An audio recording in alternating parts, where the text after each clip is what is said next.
Thank you, everyone, for coming and giving up a lovely spring afternoon to spend it with the historians. This is the inaugural address for the postdocs going into the future. However, the Minority Postdoc is celebrating its 23rd birthday this year. In 1996, TC unveiled the Minority Postdoc, and two brand new PhDs came to TC for a one-year fellowship, one in higher education and one in history. And 23 years later, we find ourselves full circle with a postdoc in history whose mentor is the first postdoc at TC. That's me, by the way. So I want to talk a little bit about the history of the program and its establishment before I introduce our speaker. Mike is going to tell us about his research, and when he's done, he and I are going to talk a little bit about the importance of the postdoc, a little bit about history, a little bit about the inclusion of underrepresented voices in history. So the Minority Postdoc was the result of about 10 years of thinking by TC senior administration, and it actually developed a little bit thinking about both the Holmes Group and also the Ford Fellowship. So the genesis was really about continuing the work of the Holmes Group, which was dedicated to improving teacher education and ensuring that teacher education faculties were diverse. So the idea was to broaden the pool of people from historically underrepresented groups. Research was done looking at other postdoc fellowships, as I said, in particular the Ford Fellowship. But this was really supposed to be a contribution to the field of education, not necessarily a contribution to Teachers College. So as a result, no TC student could apply for the postdoc, and they still can't. It was not meant for international students either, really focusing on this idea of underrepresented groups from the United States. And it has always been about broadening the pool of faculty for schools of education. But it was never meant to seed TC's faculty. That happened anyway, but that wasn't its original intent. And candidates were to go through the process similar to a job search. They had to interview, come to campus for an interview, so they would get some sense of what life was like as a candidate and as a professor. At its inception, some TC faculty were concerned about whether or not it was legal. How could you, in 1996, call something a minority postdoc without having a ton of legal battles? Karen Zumwalt, who was then the dean, led the charge by saying, and I talked to her the other day, quote, "We shouldn't be deterred on the possibility that we may be challenged. We will deal with it if it comes," end quote.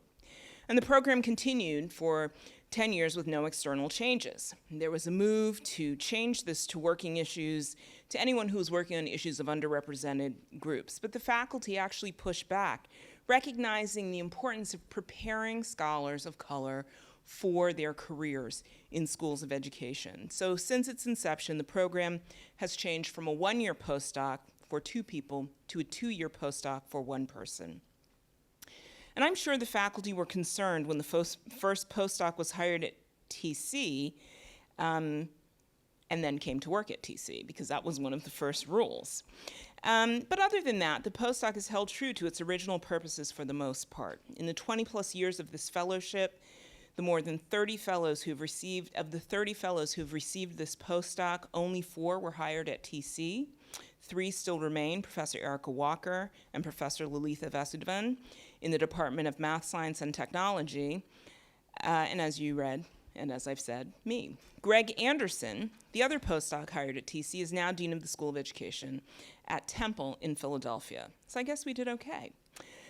Other postdocs have gone on to tenure-track positions at a slate of competitive institutions, and this tradition will continue because Michael Hines will be heading off to Stanford University School of Education in the summer to begin his career in August as an assistant professor of education. That's the perfect segue for introducing Michael Hines. As we've learned, he earned his BA in history from Washington University in St. Louis, his MA and PhD in education policy studies, from Loyola University Chicago. And before pursuing graduate studies, he worked as a K-12 teacher in Washington, D.C. and Prince George's County, Maryland.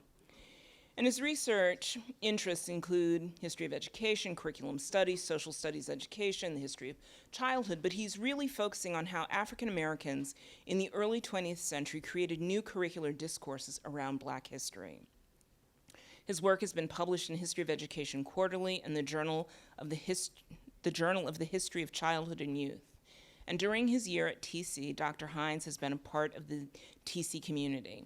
He's taught the history of education in the US, led a writing group of doctoral students, sorry about that, and made friendships around the college. And he has presented at several academic conferences, including AERA and the History of Education Society. His dissertation will become a monograph entitled The Blackboard and the Color Line, Madeline Morgan and Black History in Chicago's Public Schools, 1942 to 1945, which will be published by Beacon Press. Keep an eye out for it. This talk is a prelude to that. In addition, Dr. Hines has opened a new area of inquiry in looking at Black participation in education in the Civilian Conservation Corps. The postdoc has allowed him to not only pursue, but also advance his research agenda. And those of us who have worked with him hope that he's gotten as much from this postdoc as we have gained from having his presence in our community. So without further ado, please help me welcome Dr. Michael Hines to the podium. All right, let's get started. Good morning, Miss Markwell's class. Good morning. Okay, I'm gonna try it again. Good morning, Miss Markwell's class. Good morning, Ms. Markwell. Oh, that is so much better. You see, it's the morning of December 16th, 1943, and we are in the classroom of one Miss Grace Markwell, room 214 of the Gross Elementary School in Brookfield, Illinois, a suburb just to the west of Chicago. Now, the students, fifth graders, on the edge of winter break, would usually be antsy, but at the moment, they're sitting silently in what their teacher will later describe as rapt attention. And the reason for all that focus is that they've just finished part of their social studies unit on the Boston area, and their teacher has read them the story of Jan Matzlager and the shoe lasting machine, a wonderful invention that revolutionized an entire industry. Now, while the students love the invention, they're a little bit curious about the inventor because, well, you see, Jan Matzlager was a Negro, and in their estimation, Negroes don't make inventions. So the questions came at Miss Markwell in waves, and she eventually told her students that not only were there Negro inventors, plenty of other ones, in fact, but that more information could be found in the writings of one Mrs. Madeline Morgan, a friend of hers who happened to be a Negro teacher and thus an expert on such matters. In fact, Markwell stated, this Miss Madeline Morgan had become quite famous for her efforts to popularize Negro history. At that revelation, the students became even more curious. Did she write the stories you read? Are there really Negro teachers? Well, what are they like? Can she visit us? And eventually, Miss Markwell had to let her students write a class letter, which they did in their most dignified fifth grade prose. It read, in part, Miss Markwell read us the story you wrote about Jan Matzlager. We enjoyed it very much. Then she read a story about you, and we think your contribution is as important as those about which you have written, because you are helping children of your race to be proud of their color and helping us to want to help give them a chance to learn, to work, and to show what they can do. I'm going to skip to the last paragraph. We have school all next week, except Friday. If you have vacation and could spare a little time, you will find a warm welcome in Gross School. If you can visit us, let us know when you will arrive and we will meet you at the station. Sincerely yours, grade 5, room 214. So the scene in Markwell's room that morning, the curiosity, the disbelief, the interest, would be played out again and again in hundreds of classrooms, both black and white, in Chicago and across the country. The curriculum that those students read from was called the Supplementary Units for the Course of Instruction in Social Studies, and they marked the first time that the achievements and contributions of African Americans were included in the curriculum of Chicago's public schools. That victory became an example for other schools and school districts, colleges and commissions, principals, school leaders, city and district officials, students, and parents, all concerned with extending democratic ideals and ending racial prejudice. The Blackboard and the Color Line, my current project, tells the full story of that curriculum and its founder for the first time. Today, however, I'd like to focus my remarks on two ideas that are at the heart of this project. The first is the alternative Black curriculum, and the second is wartime tolerance. It's the convergence of these two forces that laid the groundwork for Morgan's unprecedented success. So, Madeline Morgan and her work in the Chicago public schools emerges as part of a much broader tradition that challenged depictions of Black life that were then found in social studies and history curricula. As it emerged in the early 20th century, the discipline of social studies was steeped in the racism and nativism and Eurocentrism that largely defined the mass culture of that era. So from the smiling pickaninnies used in popular advertisements, to the triumph of Tarzan, king of the apes, over savage African cannibals on the silver screen, to the reassuring myths of Aunt Mammy and Uncle Ben, which allowed the nation to paper over its original sin of slavery, the early 20th century was awash in anti-Black images and ideas. And the schools, rather than confronting all of these problematic portrayals, often echoed the same prejudices. Even more dangerously, the schools lent these ideas the veneer of scientific truth. Textbooks were particularly effective vehicles for these ideas, working, as the NAACP put it, as the germ carriers of a vicious propaganda against the Negro citizen. Because they spoke with the weight of a state-sponsored civic truth, textbooks appeared to be objective, neutral, and authoritative, making the narratives they communicated all but unassailable for many students, and I would add equally hard to assail for most teachers. So the history taught in American schools was one in which Blacks played no significant part. They were school knowledge typically silenced, omitted, truncated, or inaccurately rendered African American experiences. Textbooks depicted Africa as a wild continent filled with savage and backwards people, justified or downplayed the enslavement of African Americans in the New World, portrayed African Americans as a scourge during the Civil War and Reconstruction, and a social problem at best in the current era. Henry William Elson, whose History of the United States was approved for use in Chicago schools in 1934, put it this way: Blacks constituted, quote, a listless, aimless class who aspire to nothing and are content to live in squalor and ignorance. As a result, Elson reasoned the best place that Blacks could have in America was a subservient spot in a white society, as the benevolent paternalism of whites would make sure that, quote, the Negro is quite safe and his happiness secured under the white man's government.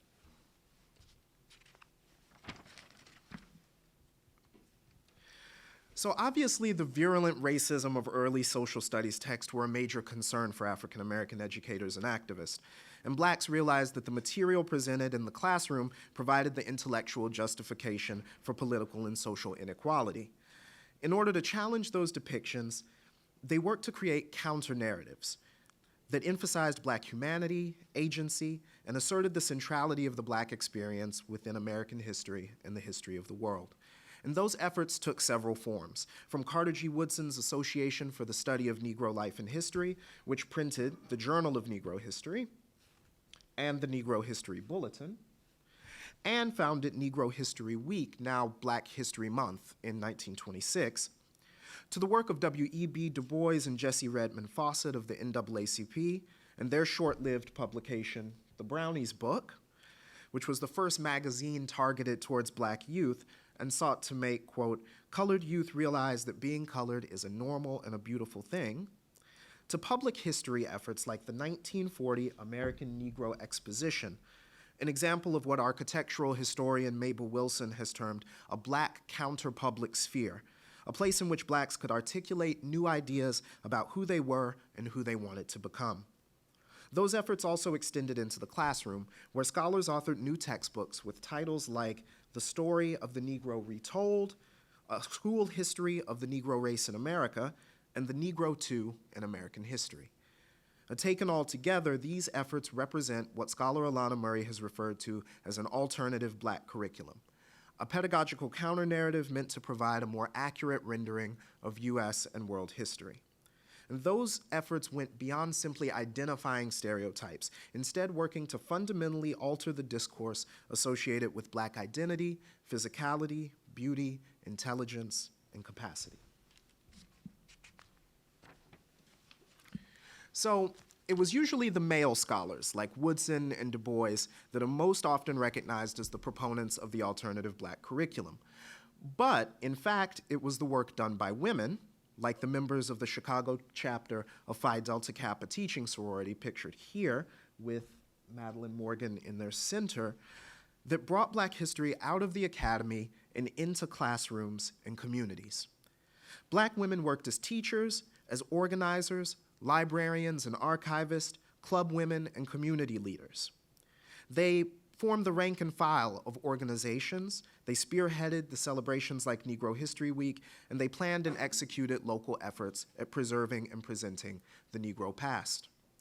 Many times they also created new materials for the classroom. They were intent, as Elaine Locke put it, to place before the Negro the true story of race vicissitude, struggle, and accomplishment.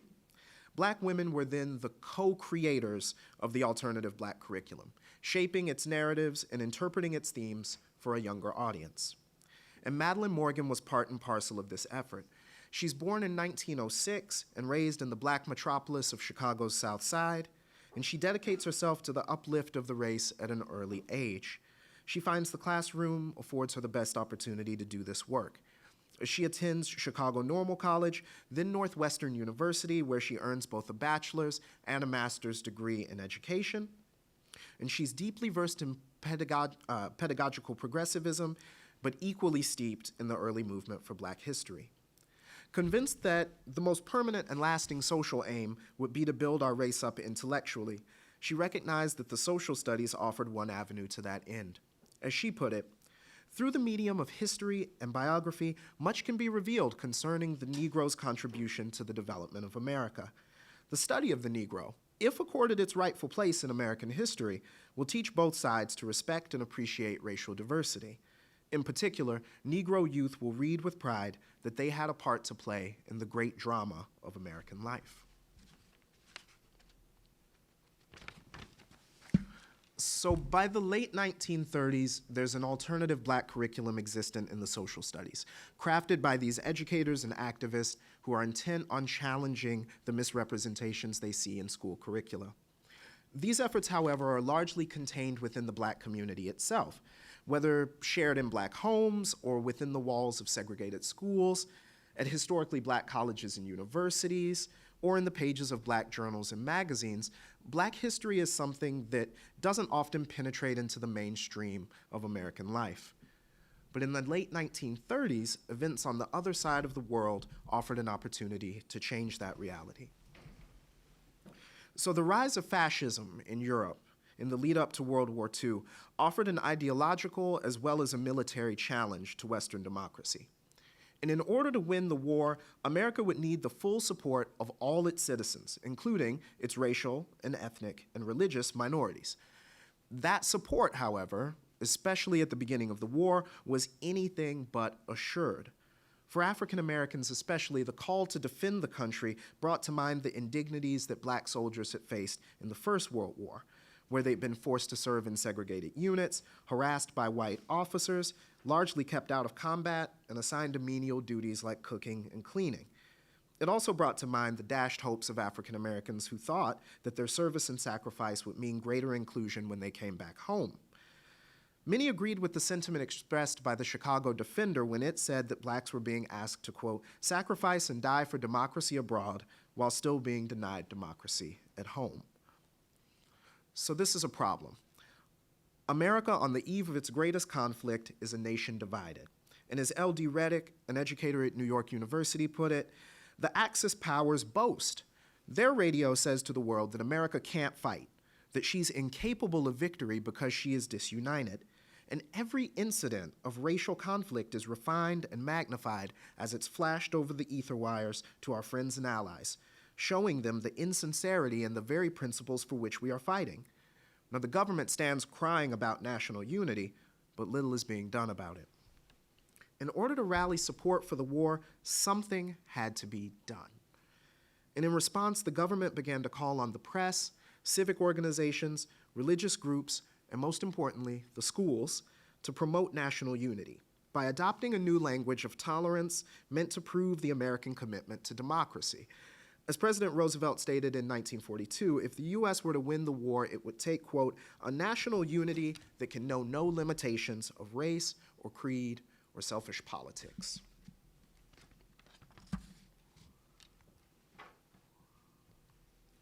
So the Second World War, being this total war, its ramifications affected every aspect of society, and America's youth were no different.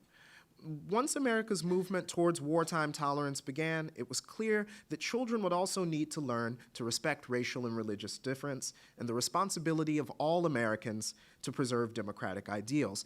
As Secretary of Education J.W. Studebaker put it, teaching tolerance is now a major problem, and school boards, school officials, and teachers of the United States should give full attention to the problem of adapting school curricula and schedules to ensure meaningful and adequate treatment of the ideas, aims, and spirit of democracy. On the ground, that meant that students in many cities started to study the unique cultural gifts that various ethnicities had contributed to the American way of life. Through readings, skits, assemblies, and group projects, they read new books like The Races of Mankind by anthropologist Ruth Benedict, right here at Columbia, which assured them that biology had disproven the myth that some races were better than others. They listened to radio programs like Americans All, Immigrants All, produced by the U.S. Education Office in conjunction with CBS Radio, which cataloged the accomplishments of Americans of divergent backgrounds with episode titles like The Slavs, Near Eastern Peoples, and The Jews. They watched new films like The House I Live In, starring a young teen idol named Francis Albert Sinatra, who explained that his Italian heritage didn't make him any less patriotic when it came to defending the country. Now, while the majority of these educational efforts were crafted by white educators, Black educators also found the opportunity to introduce ideas and topics that would have otherwise stood a slight chance of acceptance. For Black teachers, the war offered the chance to make the claim that race prejudice posed an imminent threat to American democracy, to national unity, and to social stability.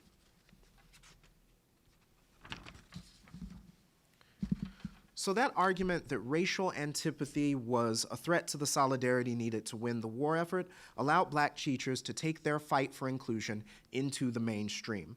And in Chicago, Madeline Morgan made use of that convergence of interest to put forward her own groundbreaking plan. Already a veteran educator and an activist, but by the time the war began, she lobbied city and school leaders, suggesting a series of units for the social studies that would emphasize the part played by African Americans. Now, Chicago Public Schools, under the leadership of Superintendent William Johnson, recognized Morgan's request as an opportunity to first stoke the patriotism of Chicago's Black community, and at the same time bolster the tolerance of whites. As Johnson put it, the Chicago Public Schools needed to become a training ground for the development of understanding and tolerance. And as he put the matter even more boldly in a Board of Education report in 1941, the current struggle demands that America use all of its human and natural resources. This, in turn, requires a total unity never before perpetrated in this free country be perpetuated. The social studies are teaching that there is no place for pettiness and intolerance of race, religion, or politics. Self-preservation exacts a oneness in motive and deed. Illustrative of this point are the supplementary units for the course of instruction in social studies, which are devoted to the contributions of the American Negro to the cultural life of the nation. Johnson hoped that through knowing and understanding the past, young people would come to realize that, in his words, the Negro is serving his country and will be ready to serve it in the future.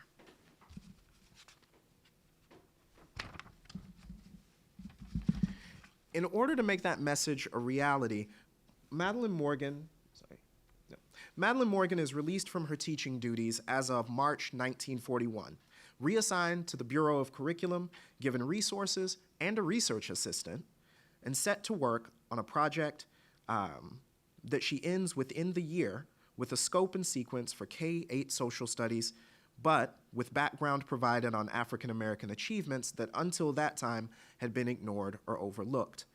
The supplementary units included material on ancient African civilizations, including the kingdoms of Dahomey, Timbuktu, and Benin, showed the historical and cultural linkages connecting Africa to the New World, more accurately described slavery and the violence and exploitation at its heart, and recognized the efforts of blacks to secure their own liberation, and then celebrated the military, political, social, and artistic contributions of blacks in the modern era. Where Superintendent Johnson had wanted a simple primer on patriotism, Morgan gave him the full breadth of American history written from a new perspective. When these units are adopted in May of 1942, they cause an immediate sensation. They're put to use in 353 K-8 schools and were, per the orders of Superintendent Johnson, mandatory for, quote, all of the public schools of Chicago, not simply for those whose membership is predominantly Negro. Reactions to the units come from all corners. Within the black community, she's honored by the Association for the Study of Negro Life and History, featured in the Negro History Bulletin, the Journal of Negro History, and the Wilberforce Quarterly, each of which emphasize the reactions of black students who feel proud and uplifted by the history that the units represent. The broader world of education also takes notice, and Morgan's published in the Elementary English Review, the American Teacher, the Virginia Teachers Bulletin, and other publications. White teachers often found that, as one reported, the children know so little about Negroes that they're inspired to do their own research. They wanted to talk about Negroes all day, every day, and I just couldn't do that. So I organized a Negro History Club. Morgan even graced the pages of popular outlets such as PM Magazine, Common Sense, and Time Magazine in an article entitled Brown Studies. All of that notoriety also translated to requests for more copies of the units and for Morgan's presence as an expert on race relations in education. In 1943 alone, she recorded that, quote, 40 states have been reached and over 1,000 sets of units mailed since September. In this way, Morgan spread her activism far beyond Chicago to school districts, civic bodies, religious organizations, even soldiers on the front lines of the war. Now, there are a lot of reactions to the supplementary units, but this one is one of my favorites. It comes from a soldier named Edward who's writing to her from North Africa, where he's stationed in the Second World War. And it reads, it's a little hard to read, but it reads, I just read an article about you and your work. I'm writing to you to find out if I can get a copy of the Negro's History, which was mentioned in Newsreel magazine. It is something I didn't learn in school, but would like to learn it now. I'll be glad when we are called Brown Soldier instead of Negro Soldier. We are fighting and working for the same cause as everyone else from the States. Yours until, Edward.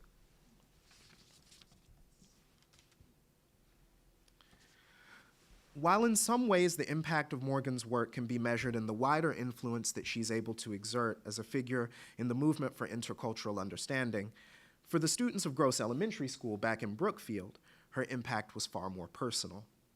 Morgan received the letter from the fifth graders of room 214, and the next month, on January 24th, 1944, she took them up on the invitation. Now, the students, for their part, rolled out the red carpet. They met her at the train, and in true fifth grade fashion, they told everyone about their very important guest. So much so that by 2:30 in the afternoon, what began as a small class visit turned into a 400-person assembly.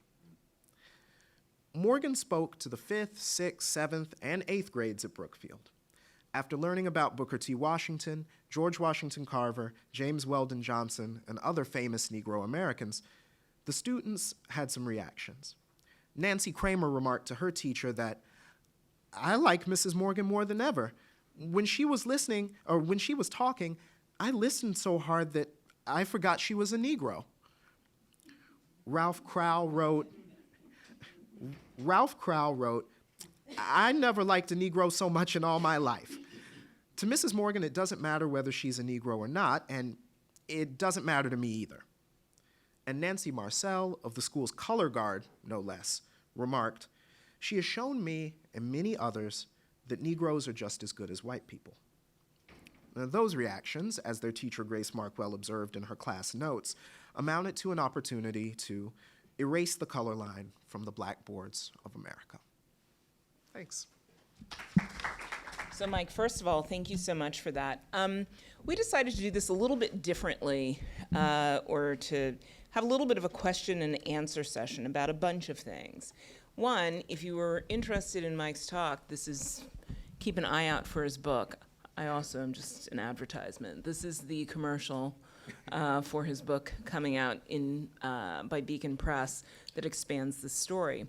But I think one of the things that's so interesting, and people are unfamiliar in a lot of ways with historians and the work they do, I wanted to talk or ask a few questions about the project and then sort of talk about this postdoc. So we have both a content and process piece here.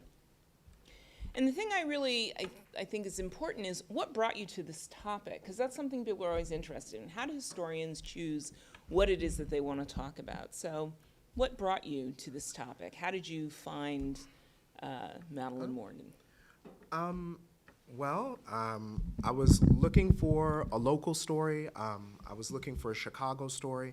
And I was looking for something, particularly because I was feeling that representation and that voice really, really matter, and that the stories of African-American educators are so underrepresented in the history of education, and especially in the field of curriculum studies. So I feel like if you grab a standard curriculum studies reader and you open to sort of the first section, which is usually on the history of the field, 9 times out of 10 you're going to see the same 5 or 6 names. It's going to be Dewey, it's going to be Counts, it might be Harold Rugg, and if it's particularly progressive, you might get Jane Addams and Maria Montessori, right? And those are all wonderful, wonderful names, but that's not it, right? That's not the full extent of the story, and there's so much more that's there.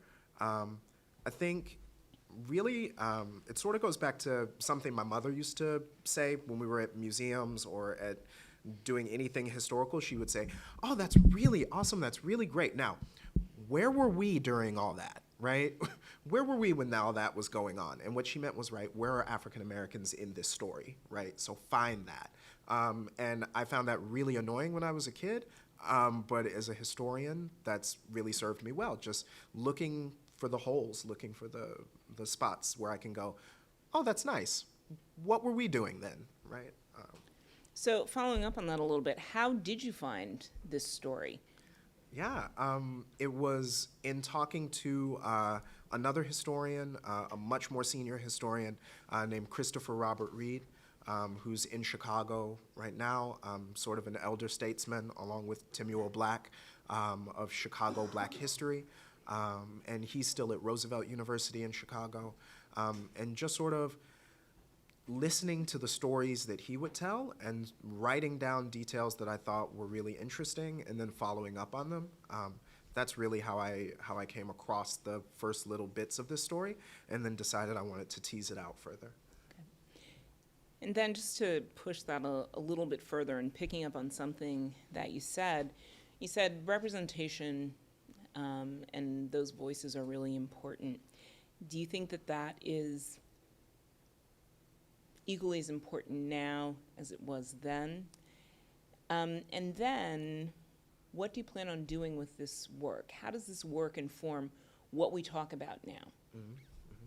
Well, I think it's definitely just as important then as now. A couple of weeks ago, maybe a week and a half ago, there was a story actually in Ed Week, and I don't know if anybody saw it, but the title of the story was, "Are Simulations Still Okay in Teaching About Slavery?" And I was like, that's a really curious question, because I thought we had solved that already, right? Like, auctioning your black students off to your white students is unacceptable, right? Going on slavery field trips is unacceptable, right? But apparently we're still having this debate, right? So apparently these conversations are still going on. So I think it's just as relevant today as it was back then. As far as how to use this historical research in the present, I think that just the fact of bringing in new voices, of bringing in new stories, opens up more possibilities for action in the present, right? So if you're a student of curriculum studies, or if you're an educator, or if you're an education leader, right, your toolbox, right, of strategies that you know to use and to implement come from what you know, right? So if all you know is Dewey and Montessori, right, then you have a fairly small toolbox, right? And getting more voices out there, getting a broader conversation going, allows educators today to say, you know, oh, I can pull ideas from this stream of thought, right? I can pull ideas from all over the place, from Latinx scholars, from African American scholars, from, you know, Asian American scholars. And I think that that's just really important, giving educators more ideas to work with, more tools to work with. And before we switch gears a little bit, I'm curious to know, so what eventually happened to her curriculum? Yeah, so as I think you probably got from the presentation, a lot of the reason why her curriculum was successful and was taken on by the Chicago Public Schools when it was as a result of the Second World War and this sort of interest convergence around getting everybody to sort of rally around the flag, right? Unfortunately, those interests start to go in separate ways at the end of the war. So by the end of the 1940s, early 1950s, the priorities for Chicago Public Schools, the priorities of the new mayoral administration in Chicago, and the new Board of Education in Chicago are going in a different direction, and we're headed into the Cold War. And so that really spells the end of Madeline's curriculum, but not the end of her career as an educator. She's actually in the Chicago Public Schools for several more decades. She's writing books on her own. She's speaking. She's, you know, teaching courses at colleges around the area. So even though this particular project ends, you know, it's not the end for her. Okay, great. Thanks so much. I'm hoping that everyone is resonating with this talk. I think it's really important, not just because it's an untold story, but because it's a story that is still so relevant, right? People say that, you know, those who don't study history are doomed to repeat it, but it really is those who don't study history just frustrate history professors. I read that somewhere. I didn't come up with that one myself. But one of the things that I wanted to talk about is when I was a postdoc, also in the 20th century, I had the opportunity to give a college-wide talk. And it was a great experience. And this is also a professional development piece. So it's not just about Mike as a historian and having this chance to advance his research. It's also about the professoriate. How does one enter, and especially how does a scholar of color enter the professoriate during this particular point in time? So part of this was about giving him the opportunity to speak to a wider audience, not just about his research and his work, but also the importance of the postdoc. I mean, it's very easy for the postdoc to be challenged as this minority postdoc focused on diversifying the professoriate in schools of education. It would be very easy for people to say, well, the problem is solved, it's unnecessary. And so I'd asked Mike to think about a couple of questions. And they sort of all fit together. And it's, you know, sort of why did you apply for the postdoc and what seemed appealing about it? And then what were you expecting versus what the actual experience was like? So I applied to the postdoc really just to strengthen myself as a writer, as a researcher, and then as an instructor. You know, I'd had some experience teaching K-12 and some experience teaching at the college level, but I knew the reputation of Teachers College. I knew the type of scholarship that came out of Teachers College, and I really thought that coming here would really bolster my skills as a researcher and a writer, which I think it has. As far as what I expected versus what happened when I got here, I think what I expected coming out of grad school was to be more a part of someone else's research agenda. I think when you're in grad school, even at the dissertation stage, even at the later stages, you're still sort of being guided through by someone else's expectations, by someone else's suggestions. And so when I got here, I think that one of the things that I really enjoyed about the experience over the last couple of years has been the amount of freedom to just pursue my own research agenda, which also demands that you come up with your own research agenda, which is, I think, a big part of transitioning from sort of a graduate student mentality to sort of an active early career scholar mentality, right? So just being able to set up and pursue your own projects. And so it seems like almost the benefit is the freedom, and then, sort of the detriment is the freedom as well. Yeah, right? yeah. You could conceivably spend a great deal of your postdoc simply like walking around New York and enjoying how nice everything is and how pretty things are. So it's really, no one's really holding your hand to make sure that you're, there every day. No one's saying, well, you need to get that next chapter written, or that book proposal done, or, that revise and resubmit on that article really needs to be done. So it's more about just structuring your own time and learning, the sort of patterns and the sort of flow that works for you as a scholar. And I think you bring up something that's very important, and I want to kind of talk about this professionalization piece or the preparation piece, that in graduate school, for the most part, you're a consumer of knowledge, right? You're learning your craft, and even though people think anyone can write history, you actually can't. There is a methodology to it. It's quite difficult. And one of the things that's so funny about this talk is that in asking Mike to talk so much about himself, and I'm avoiding this, is because historians don't pretend to be objective, but we sure want to be anonymous. In every other discipline, you get to say who you are, what your beliefs are, what your preconceived notions are. We just like to tell the story, although that creates its own bias in terms of the questions that we ask or the way that we may tell the story, even in the topic that you picked. So let me say that as I dig into your business and your experience, what that situation is like for a historian. But I also think that a postdoc can be a very important developmental piece, and I say this for doctoral students or for folks who are here wondering about the whole notion of a postdoc, is because it provides this great transition from when you become a consumer of knowledge to a producer of knowledge. Because as a professor, that's part of your job. It's not just teaching, it is producing knowledge. And that's sort of an incredible and awesome thing, because first you look at this dissertation as this is my exercise to prove that I can do this work in a sense and go forward. But now I have a book contract. So how does the book differ from the dissertation, and how do I develop that? And then once it's between its covers, I'm the author, right? This is the knowledge that I produced. And so that's why I was asking, where do you think this is going to contribute to other fields, and what fields will it contribute to? And it also serves as an example of sort of the ability to do this work. And so I think the question that I want to ask is, what were you most surprised about in this experience? That's a tough one.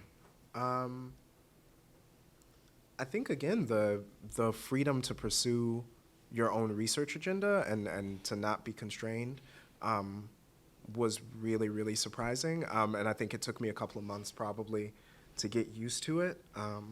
But then after I set up sort of my own schedule and things, that sort of worked itself out. I think the other thing that was really surprising to me is just how open faculty have been and how many mentors I've had, and not just within the history department, even though you've been a great mentor, and Ansley as well has been a great mentor, but outside of the department. I mean, Mark is right here. Erica Walker was here as well. David Hansen in philosophy, Janice Robinson, of course. So I think one of the things that surprised me is just how open and inviting people have been with their time and with their expertise and with their knowledge. And that's where I've learned the most about how people pursue this academic career thing.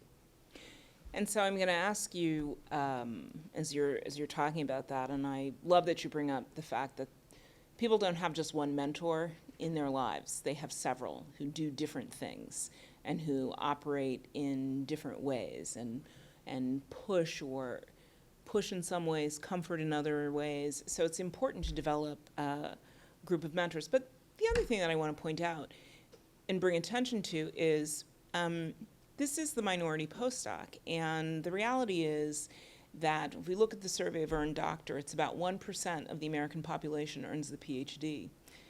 Of that 1%, 25% are scholars of color, 13% are Asian American.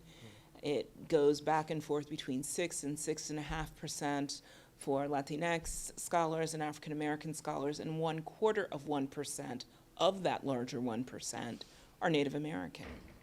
So this is really sort of an incredible piece, and since we were talking about this idea of an alternative Black curriculum, and you've talked about the importance of African American voices, how do you feel about the whole notion of a minority postdoc and its importance? Or was it not important at all? No, I think it's very important. I think that it's really critical to have spaces like this and positions like this. I feel like I wouldn't be being completely honest if I didn't say that applying to something called a Minority Postdoctoral Fellowship, or saying that you're a Minority Postdoctoral Fellow, doesn't feel a little bit sometimes like you're hedging, or like there's a different agenda going on, right? You can feel some kind of way about it, if we could say that. Yeah, absolutely. But I think at the end of the day, it's important to signal what this postdoc is for, what the purpose is, what the history of it is. And so I think that I wouldn't change that about it at all. So I do think it's important. So you can start one at Stanford. That will be your charge, amongst many other things I've told you to do while you're there. Sorry. So we decided to do this to just allow this opportunity to kind of talk about Mike's research, but also talk about this larger issue of people of color and scholars of color within the academy, and why this postdoc has been around for as long as it has, and why it is particularly important. And I think one of the things that I want to point out is the postdoc was never about, it just turns out that Mike's work is about this alternative Black curriculum. But postdocs in the past have come from all different American ethnic groups and have studied things that have nothing to do with race or difference, and have been in all departments. My original work that got me here was about the changing moral life of colleges at the end of the 19th century, which, is totally fascinating for some of us. Anyway, my point is that I think it's a great opportunity, and I think that it's a great opportunity for TC, and it sort of speaks to a very important tenet of trying to prepare faculty, and especially faculty of color. This was never about, as I said, seating TC. It was about giving people this experience, and being a faculty member here, no matter where you go, you will work less.